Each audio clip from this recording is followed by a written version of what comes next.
Chapter 17 The Man with Two Faces. It was Quirrell. You? Gasped Harry. Quirrell smiled. His face wasn't twitching at all. Me, he said calmly. I wondered whether I'd be meeting you here, Potter. But I thought Snape. Severus? Quirrell laughed, and it wasn't his usual quivering treble either, but cold and sharp. Yeah, Severus does seem the type, doesn't he? So useful to have him swooping around like an overgrown bat. Next to him, who would suspect stuttering Professor Quirrell? Harry couldn't take it in. This couldn't be true. It couldn't. But Snape tried to kill me. No, no, no. I tried to kill you. Your friend Miss Granger accidentally knocked me over as she rushed to set fire to Snape at that Quidditch match. She broke my eye contact with you. Another few seconds and I'd have got you off that broom. I'd have managed it before then if Snape hadn't been muttering a counter curse trying to save you. Snape was trying to save me? Of course, said Quirrell coolly. Why do you think he wanted to referee your next match? He was wanting to referee, trying to make sure I didn't do it again. Funny, really. He needn't have bothered. I couldn't do anything with Dumbledore watching. All the other teachers thought Snape was trying to stop Gryffindor winning. He did make himself unpopular, and what a waste of time, when after all that, I'm going to kill you tonight. Quirrell snapped his fingers. Ropes sprang out of thin air and wrapped themselves tightly around Harry. You're too nosy to live, Potter. Scurrying around the school at Halloween like that, for all I knew, you'd seen me coming to look at what was guarding the stone. You let the troll in? Certainly. I have a special gift with trolls. You must have seen what I did to the one in the chamber back there. Unfortunately, while everyone else was running around looking for it, Snape, who already suspected me, went straight to the third floor to head me off. And not only did my troll fail to beat you to death, that three-headed dog didn't even manage to bite Snape's leg off properly. Now wait quietly, Potter. I need to examine this interesting mirror. It was only then that Harry realized what was standing behind Quirrell. It was the mirror of Erised. This mirror is the key to finding the stone, Quirrell murmured, tapping his way around the frame. Trust Dumbledore to come up with something like this. But he's in London. I'll be far away by the time he gets back. All Harry could think of doing was to keep Quirrell talking and stop him concentrating on the mirror. I saw you and Snape in the forest, he blurted out. Yes, said Quirrell idly, walking around the mirror to look at the back. He was on to me by that time, trying to find out how far I'd got. He suspected me all along.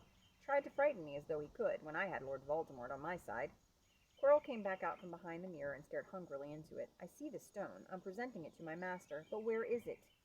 Harry struggled against the ropes binding him, but they didn't give. He had to keep Quirrell from giving his whole attention to the mirror. But Snape always seemed to hate me so much. Oh, he does, said Quirrell casually. Heavens, yes. He was at Hogwarts with your father, didn't you know? They loathed each other, but he never wanted you dead. But I heard you a few days ago sobbing. I thought Snape was threatening you. For the first time, a spasm of fear flitted across Quirrell's face. Sometimes, he said, I find it hard to follow my master's instructions. He is a great wizard, and I am weak. You mean he was there in the classroom with you? Harry gasped. Oh, he is with me wherever I go, said Quirrell quietly. I met him when I traveled around the world. A foolish young man I was then, full of ridiculous ideas about good and evil. Lord Voldemort showed me how wrong I was. There is no good and evil. There is only power, and those too weak to seek it. Since then, I have served him faithfully, although I have let him down many times. He has had to be very hard on me. Quirrell shivered suddenly. He does not forgive mistakes easily. When I failed to steal the stone from Gringotts, he was most displeased. He punished me, decided he would have to keep a closer watch on me. Quirrell's voice trailed away. Harry was remembering his trip to Diagon Alley. How could he have been so stupid? He'd seen Quirrell there that very day, shaken hands with him in the leaky cauldron. Quirrell cursed under his breath. I don't understand. Is the stone inside the mirror? Should I break it? Harry's mind was racing. What I want more than anything else in the world at the moment, he thought, is to find the stone before Quirrell does. So if I look in the mirror, I should see myself finding it, which means I'll see where it's hidden. But how can I look without Quirrell realizing what I'm up to? He tried to edge to the left to get in front of the glass without Quirrell noticing, but the ropes around his ankles were too tight. He tripped and fell over. Quirrell ignored him. He was still talking to himself. What does this mirror do? How does it work? Help me, master. And to Harry's horror, a voice answered, and the voice seemed to come from Quirrell himself. Use the boy. Use the boy. Quirrell rounded on Harry. Yes, Potter, come here. He clapped his hands once, and the ropes binding Harry fell off. Harry got slowly to his feet. Come here, Quirrell repeated. Look in the mirror and tell me what you see.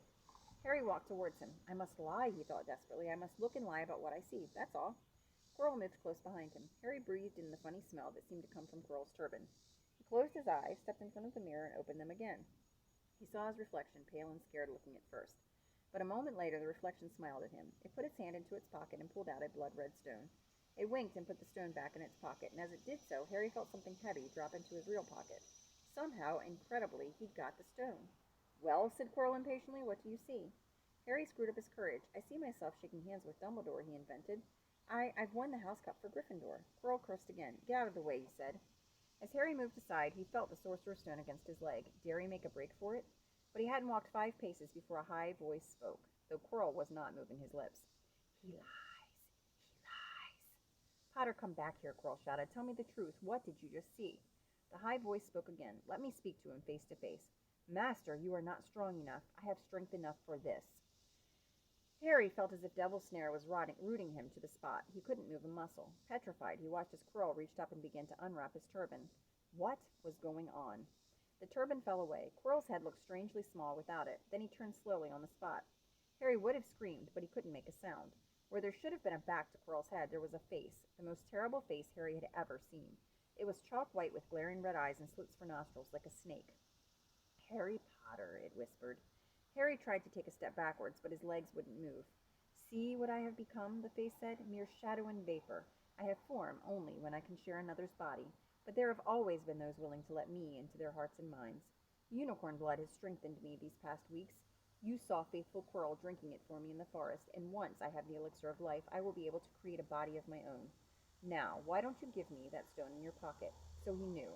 The feeling suddenly surged back into Harry's legs. He stumbled backwards. Don't be a fool, snarled the face. Better save your own life and join me, or you'll meet the same end as your parents. They died begging me for mercy. Liar! Harry shouted suddenly. Quirrell was walking backwards at him, so that Voldemort could still see him. The evil face was now smiling. How touching, it hissed. I always value bravery. Yes, boy, your parents were brave. I killed your father first, and he put up a courageous fight. But your mother needn't have died. She was trying to protect you. Now give me the stone, unless you want her to have died in vain. Never! Harry sprang towards the flame door, but Voldemort screamed, Seize him! And next second, Harry felt Quirrell's hand close on his wrist. At once, a needle-sharp pain seared across Harry's scar. His head felt as though it was about to split in two. He yelled, struggling with all his might, and to his surprise, Quirrell let go of him.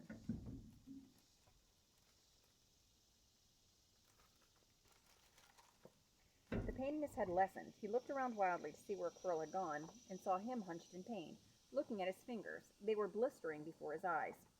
Seize him! Seize him! Shrieked Voldemort again, and Quirrell lunged, knocking Harry clean off his feet, landing on top of him, both hands around Harry's neck. Harry's scar was almost blinding him with pain, yet he could see Quirrell howling in agony. Master, I cannot hold him! My hands! My hands! And Quirrell, though pinning Harry to the ground with his knees, let go of his neck and stared bewildered at his own palms. Harry could see they looked burnt, raw, red, and shiny. Then kill him, fool, and be done, screeched Voldemort. Quirrell raised his hand to perform a deadly curse, but Harry, by instinct, reached up and grabbed Quirrell's face. Arg! Quirrell rolled off him, his face blistering too, and then Harry knew. Quirrell couldn't touch his bare skin, not without suffering terrible pain. His only chance was to keep hold of Quirrell, keep him in enough pain to stop him doing a curse. Harry jumped to his feet, caught Quirrell by the arm, and hung on as tight as he could. Quirrell screamed and tried to throw Harry off. The pain in Harry's head was blinding. He couldn't see. He could only hear Quirrell's terrible shrieks and Voldemort's yells of, Kill him! Kill him! And other voices, maybe in Harry's own head, crying, Harry! Harry!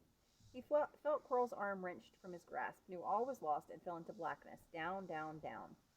Something gold was glinting just above him. The snitch! He tried to catch it, but his arms were too heavy. He blinked. It wasn't the snitch at all. It was a pair of glasses. How strange. He blinked again. The smiling face of Albus Dumbledore swam into view above him. Good afternoon, Harry, said Dumbledore. Harry stared at him. Then he remembered. Sir, the stone! It was Quirrell! He's got the stone, sir! Quick! Calm yourself, dear boy. You are a little behind the times, said Dumbledore. Quirrell does not have the stone. Then who does, sir? Harry, please relax, or Madame Pomfrey will have me thrown out. Harry swallowed and looked around him. He realized he must be in the hospital wing. He was lying in a bed with white linen sheets, and next to him was a table piled high with what looked like half the sweet shop. Tokens from your friends and admirers, said Dumbledore, beaming. What happened down in the dungeons between you and Professor Quirrell is a complete secret, so naturally the whole school knows. I believe your friends, Messrs. Fred and George Weasley, were responsible for trying to send you a lavatory seat. No doubt they thought it would amuse you. Madame Pomfrey, however, felt it might not be very hygienic and confiscated it. How long have I been in here? 3 days. Mr. Ronald Weasley and Miss Granger will be most relieved you have come round. They have been extremely worried. But, sir, the stone. I see you are not to be distracted. Very well, the stone. Professor Quirrell did not manage to take it from you. I arrived in time to prevent that, although you were doing very well on your own, I must say. You got there? You got Hermione's owl? We must have crossed in midair. No sooner had I reached London than it became clear to me that the place I should be was the one I had just left. I arrived just in time to pull Quirrell off you. It was you? I feared I might be too late. You nearly were. I couldn't have kept him off the stone much longer. Not the stone, boy, you. The effort involved nearly killed you. For one terrible moment there I was afraid it had. As for the stone, it has been destroyed. Destroyed, said Harry blankly, but your friend, Nicholas Flamel. Oh, you know about Nicholas, said Dumbledore, sounding quite delighted. You did do the thing properly, didn't you? Well, Nicholas and I have had a little chat and agreed it's all for the best. But that means he and his wife will die, won't they? They have enough elixir stored to set their affairs in order, and then yes, they will die. Dumbledore smiled at the look of amazement on Harry's face. To one as young as you, I'm sure it seems incredible. But to Nicholas and Perenelle, it really is like going to bed after a very, very long day. After all, to the well-organized mind, death is but the next great adventure. You know, the stone was really not such a wonderful thing. As much money in life as you could want, the two things most human beings would choose above all. The trouble is, humans do have a knack of choosing precisely those things which are worst for them. Harry lay there, lost for words. Dumbledore hummed a little and smiled at the ceiling. Sir, said Harry, I've been thinking. Sir, even if the stone's gone, you know who. Call him Voldemort, Harry. Always use the proper name for things. Fear of a name increases fear of the thing itself. Yes, sir. Well, Voldemort's going to try other ways of coming back, isn't he? I mean, he hasn't gone, has he? No, Harry, he has not. He is still out there somewhere, perhaps looking for another body to share. Not being truly alive, he cannot be killed. He left Quirrell to die. He shows just as little mercy to his followers as his enemies. Nevertheless, Harry, while you may only have delayed his return to power, it will merely take someone else who is prepared to fight what seems a losing battle next time. And if he is delayed again and again, why, he may never return to power. Harry nodded, but stopped quickly because it made his head hurt. Then he said, Sir, there are some other things I'd like to know, if you can tell me. Things I want to know the truth about. The truth, Dumbledore sighed. It is a beautiful and a terrible thing, and should therefore be treated with great caution. However, I shall answer your questions unless I have a very good reason not to, in which case I beg you'll forgive me. I shall not, of course, lie. Well, Voldemort said that he only killed my mother because she tried to stop him killing me. But why would he want to kill me in the first place? Dumbledore sighed very deeply this time. Alas, the first thing you ask me I cannot tell you. Not today, not now. You will know one day. Put it from your mind for now, Harry. When you are older, I know you hate to hear this. When you are ready, you will know. And Harry knew it would be no good to argue. But why couldn't Quirrell touch me? Your mother died to save you. If there is one thing Voldemort cannot understand, it is love. He didn't realize that love as powerful as your mother's for you leaves its own mark. Not a scar, no visible sign. To have been loved so deeply, even though the person who loved us is gone, will give us some protection forever. It is in your very skin. Quirrell, full of hatred, greed, and ambition, sharing his soul with Voldemort, could not touch you for this reason. It was agony to touch a person marked by something so good. Dumbledore now became very interested in a bird out on the windowsill, which gave Harry time to dry his eyes on the sheet. When he had found his voice again, Harry said, And the invisibility cloak, do you know who sent it to me? Your father happened to leave it in my possession, and I thought you might like it. Dumbledore's eyes twinkled. Useful things. Your father used it mainly for sneaking off to the kitchens to steal food when he was here. And there's something else. Fire away.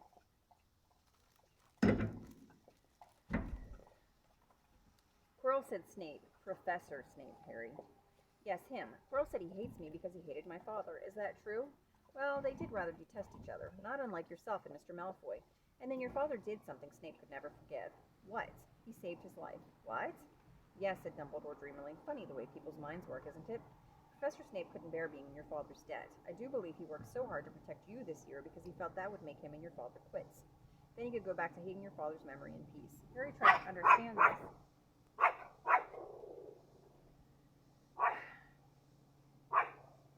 But it made his head pound, so he stopped. And sir, there's one more thing. Just the one? How did you get the stone out of the mirror? Ah, now, I'm glad you asked me that. It was one of my more brilliant ideas, and between you and me, that's saying something.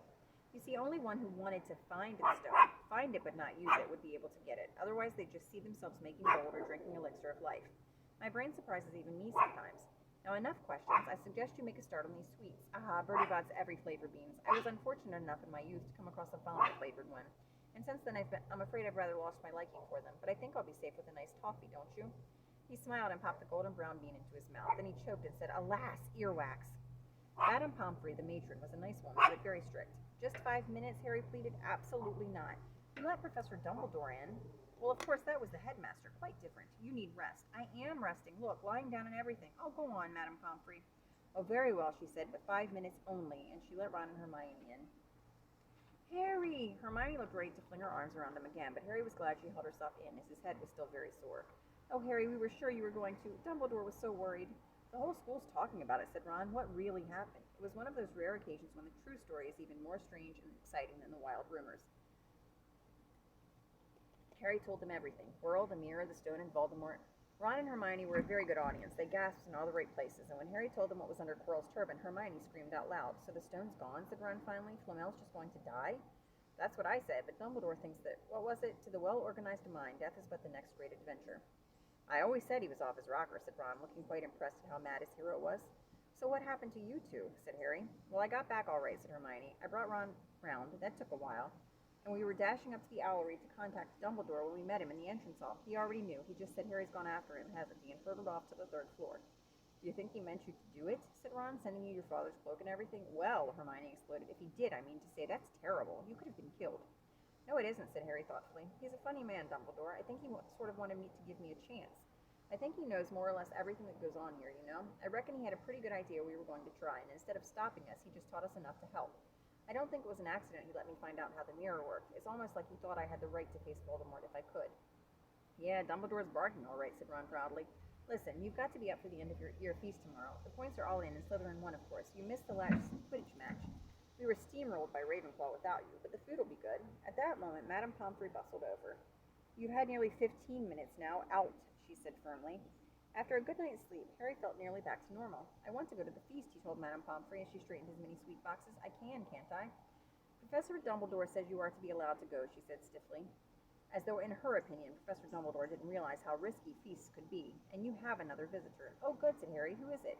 Hagrid sidled through the door as he spoke. As usual, when he was indoors, Hagrid looked too big to be allowed. He sat down next to Harry, took one look at him, and burst into tears. "It's all my ruddy fault," he sobbed, his face in his hands. "I told the evil jit how to get past Fluffy. I told him. It was the only thing he didn't know, and I told him. You could have died, all for a dragon egg. I'll never drink again. I should be chucked out and made to live as a muggle." "Hagrid," said Harry, shocked to see Hagrid shaking with grief and remorse, great tears leaking down into his beard. "Hagrid, he'd have found out somehow. This is Voldemort we're talking about, and he'd have found out even if you hadn't told him." "You could have died," sobbed Hagrid, "and don't say the name." "Voldemort," Harry bellowed, and Hagrid was so shocked he stopped crying. "I've met him, and I'm calling him by his name. Please cheer up, Hagrid. We saved the stone. It's gone. He can't use it. Have a chocolate frog. I've got loads." Hagrid wiped his nose on the back of his hand and said, "That reminds me, I've got you a present." "It's not a stoat sandwich, is it?" said Harry anxiously, and at last Hagrid gave a weak chuckle. "Nah, Dumbledore gave me the day off yesterday to fix it. Of course, he should have sacked me instead. Anyway, got you this." It seemed to be a handsome leather-covered book. Harry opened it curiously. It was full of wizard photographs. Smiling and waving at him from every page were his mother and father. "Sent owls off to all your parents' old school friends asking for photos. Knew you didn't have any. Do you like it?" Harry couldn't speak, but Hagrid understood. Harry made his way down to the end-of-year feast alone that night. He had been held up in Madame Pomfrey's fussing about, insisting on giving him one last checkup, so the great hall was already full. It was decked out in the Slytherin colors of green and silver to celebrate Slytherin's winning the House Cup for the 7th year in a row. A huge banner showing the Slytherin servant covered the wall behind the high table. When Harry walked in, there was a sudden hush, and then everybody started talking loudly at once. He slipped into a seat behind Ron and Hermione at the Gryffindor table and tried to ignore the fact that people were standing up to look at him. Fortunately, Dumbledore arrived moments later. The babble died away. "Another year gone," Dumbledore said cheerfully, "and I must trouble you with an old man's wheezing waffle before we sink our teeth into our delicious feast. What a year it has been. Hopefully your heads are all a little fuller than they were. You have the whole summer ahead to get them nice and empty before next year starts. Now, as I understand it, the House Cup here needs awarding, and the points stand thus. In 4th place, Gryffindor with 312 points. In 3rd, Hufflepuff with 352. Ravenclaw have 426, and Slytherin 472. A storm of cheering and stamping broke out from the Slytherin table. Harry could see Draco Malfoy banging his goblet on the table. It was a sickening sight. "Yes, yes, well done, Slytherin," said Dumbledore. "However, recent events must be taken into account." The room went very still. The Slytherin smiles faded a little. Said Dumbledore. "I have a few last-minute points to dish out. Let me see. First, to Mr. Ronald Weasley." Ron went purple in the face. He looked like a radish with bad sunburn. "For the best played game of chess Hogwarts has seen in many years, I award Gryffindor House 50 points." Gryffindor cheers nearly raised the bewitched ceiling. The stars overhead seemed to quiver. Percy could be heard telling the other prefects, "My brother, you know, my youngest brother. Got past McGonagall's giant chess set." At last there was silence again. "Second, to Miss Hermione Granger, for the use of cool logic in the face of fire, I award Gryffindor House 50 points." Hermione buried her face in her arms. Harry strongly suspected she had burst into tears. Gryffindors up and down the table were beside themselves. They were 100 points up. Third, to Mr. Harry Potter. "For pure nerve and outstanding courage, I award Gryffindor House 60 points." The din was deafening.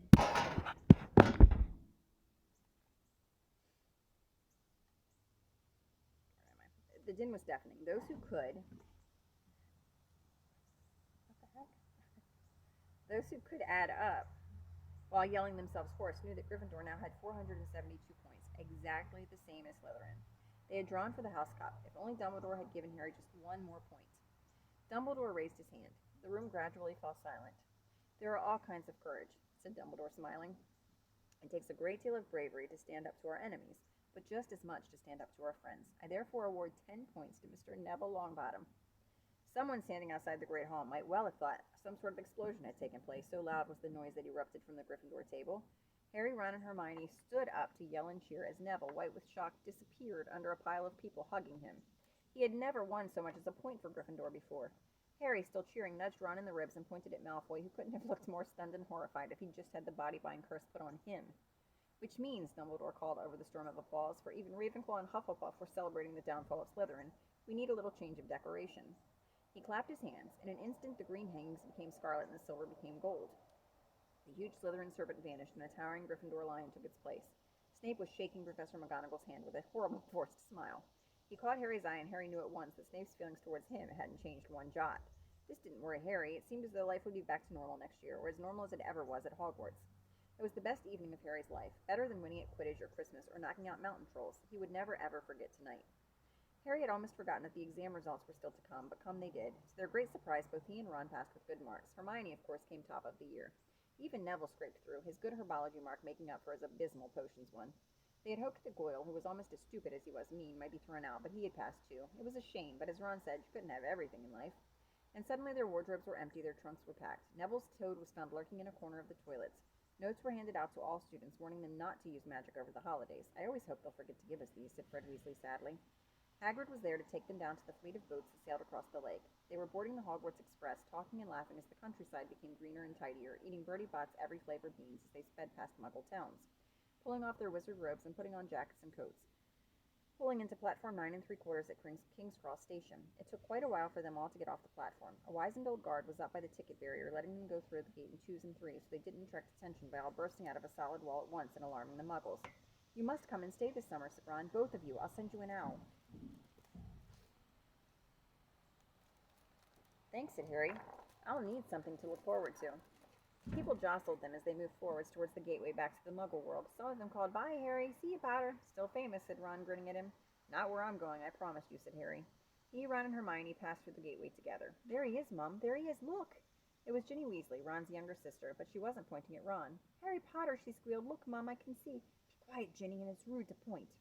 Mrs. Weasley smiled down at them. Busy year, she said. Very, said Harry. Thanks for the fudge and the jumper, Mrs. Weasley.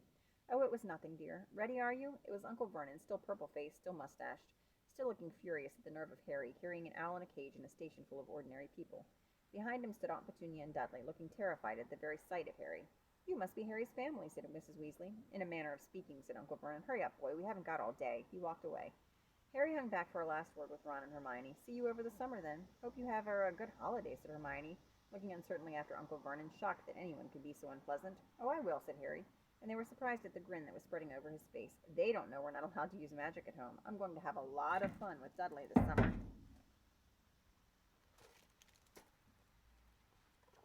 The end.